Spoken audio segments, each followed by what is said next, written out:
Hello bachon, let's read this question. The question says, three rods of identical cross-sectional area and made from the same metal form the sides of an isosceles triangle ABC, right angled at B. The points A and B are maintained at temperature capital T and root 2T respectively. In the steady state, the temperature of the point C is Tc, assuming that only heat conduction takes place. Tc by T is. And the given options are A 1 by 2 root 2 minus 1, B 3 upon root 2 plus 1, C 1 upon root 3 root 2 minus 1 और D 1 upon root 2 plus 1. तो आइए सबसे पहले बात कर लेते हैं की कंसेप्ट की कंसेप्ट। इस क्वेश्चन को सॉल्व करने की चाबी क्या रहेगी? हम बात कर रहे हैं मास्टर की, जो कि सॉल्व करेगा इस प्रॉब्लम को। तो देखिए ये क्वेश्चन बेस्ड रहने वाला है हीट कंडक्शन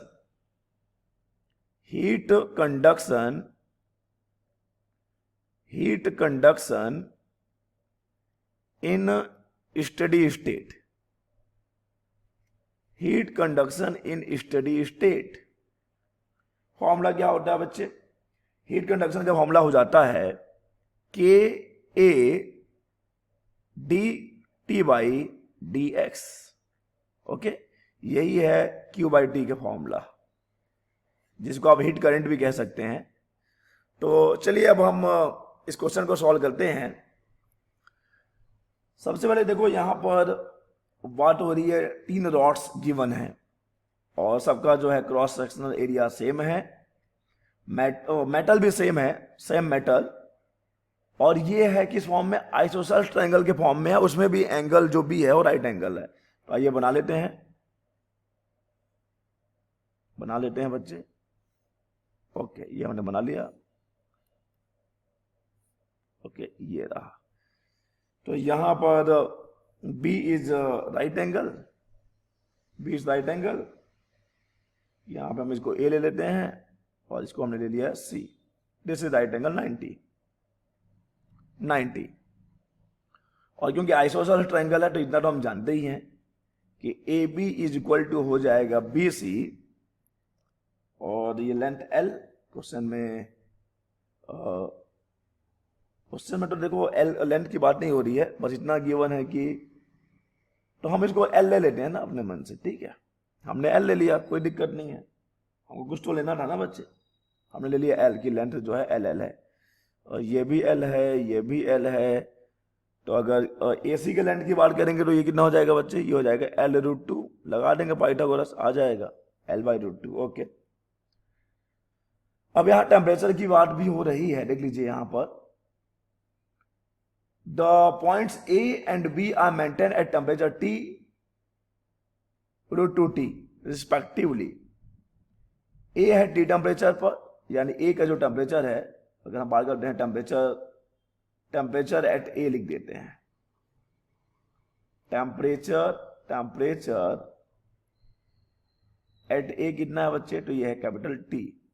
यहां पे टेम्परेचर कैपिटल T है, ध्यान दीजिएगा, हम टेम्परेचर लिख रहे हैं। और B के टेम्परेचर की बात करें तो B पर टेम्परेचर कितना बच्चे? √2T है। यानी कि हम बात कर रहे हैं टेम्परेचर एट B की, टेम्परेचर एट B ये है √2T, यानी यहां का टेम्परेचर है √2T।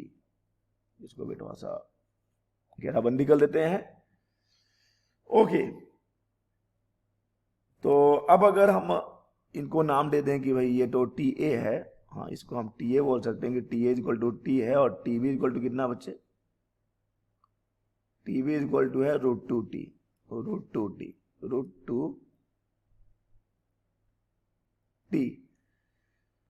तो यहां पर हम देख सकते हैं कि TB इज ग्रेटर देन है TA, नो डाउट।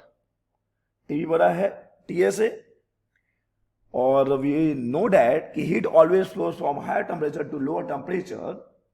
ठीक है, तो अगर हम ए बी रॉड में बात करेंगे तो ए बी रॉड में हीट कहाँ से कहाँ जाने वाला है, ए बी रॉड में हीट फ्लो का डायरेक्शन होगा B to A, B to A, okay. और अगर हम बात करते हैं टीसी की, तो देखो अभी तो टीसी हमको, हम लेट्स सपोज हम ये मान लेते हैं कि जो सी टर्मिनल है या जो सी ये जो पॉइंट है वहां का टेम्परेचर टीसी है, तो अभी तो हमको मालूम नहीं है, ठीक है। तो पहले चलिए हम इतना तो जानते ही हैं कि स्टेडी स्टेट की अगर बात हो रही है तो स्टेडी स्टेट में क्या होता है, जो हम लोग बोल सकते हैं कि ये हमारा जो ये हीट करंट है that is constant, heat current constant रहेगा, यानी कि जो heat current A to B रहेगा वही heat current A to C रहेगा और वही heat current C to B या बी टू सी रहेगा। एक्चुअली वी डोंट नो कि बी से सी जा रहा है कि सी से बी जा रहा है, अभी तक तो पता ही नहीं है ना, ठीक है, अभी तक तो पता ही नहीं है कि सी का टेम्परेचर क्या है। लेकिन हाँ यहां पर स्टेडी स्टेट में करंट का जो वी कैन से जो हम बोलते हैं कि हीट फ्लो का जो रेट है, जिसको हम यहाँ पर हीट करंट का नाम भी दे सकते हैं, वो सेम रहेगा। तो हमको बस यही करना है कि सेम कर देना है बच्चे, ठीक है, हमको सेम कर देना है, ओके। तो हम क्या करने वाले हैं, rate of flow of heat from B to C, rate of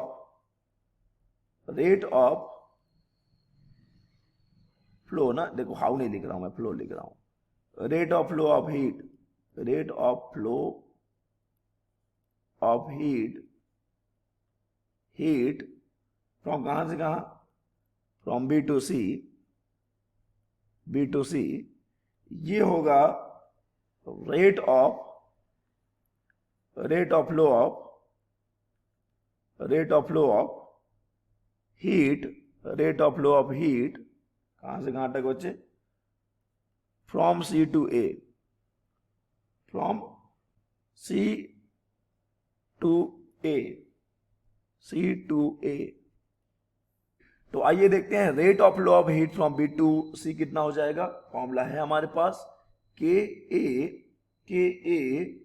और यहां पे बी टू सी है तो T B minus T C करना पड़ेगा, और डिवाइडेड बाई जो भी लेंथ है, यहाँ पे लेंथ हमने एल लिया हुआ है। और यहाँ पे अगर हम बात करते हैं rate of flow of heat from C to A की, तो ये हो जाएगा के इंटू ए, और ये हो जाएगा T C minus T A divided by 2L है बच्चे, √2L है। आप देख सकते हो कि यहाँ पे अगर हम AC की बात करते हैं तो AC कितना है, √2L है, √2L, ओके। तो अब यहाँ पे हम आगे चलेंगे, इसके आगे बढ़ेंगे तो यहाँ से देखो K और K तो कैंसिल हो रहा है, A से A भी कैंसिल हो रहा है, और L से L को भी कैंसिल करेंगे, अब ये इंटू हो जाएगा, तो √2 इधर आके इंटू होगा, तो TB माइनस TC ये इक्वल हो जाएगा किसके, TC माइनस TA के इक्वल हो जाएगा, TC माइनस TA के इक्वल हो जाएगा, ओके डन। अब यहाँ वैल्यू पुट कर देते हैं, TB की वैल्यू हमको मालूम है, TA की वैल्यू हमको मालूम है। TB की वैल्यू कितनी है बच्चे, TB की वैल्यू है √2T, ये √2 अलग है ना, ये √2 अलग है, ठीक है, TB की वैल्यू है √2T, तो हमने रख दिया √2T, और माइनस यहाँ पर TC है तो रखते हैं अभी माइनस TC, और इधर देख लीजिए क्या है, इधर है TC माइनस TA, तो ये जाएगा TC और माइनस TA का तो T है, क्योंकि TA की वैल्यू T है। सॉल्व करते हैं, जब इंटू होगा तो √2 इंटू 2 हो जाएगा, 2T हो जाएगा, माइनस √2TC आ जाएगा, और ये TC माइनस T आ जाएगा, तो इधर आ जाएगा तो 2T और 3T आ जाएगा, 3T, और इधर आके आपको मिल जाएगा TC कॉमन निकाल लेंगे तो ये आ जाएगा √2 + 1। तो यहाँ से TC बाई T जो हमको मिलेगा, TC बाई T जो हमको मिलेगा 3/√2 + 1। ये है हमारा आंसर कि TC बाई T की वैल्यू कितनी है, 3/√2 So the correct option for this question is B. B is the correct option. TC by T का जो रेशियो है वो इक्वल है किसके, 3/√2 + 1, so B is the correct option.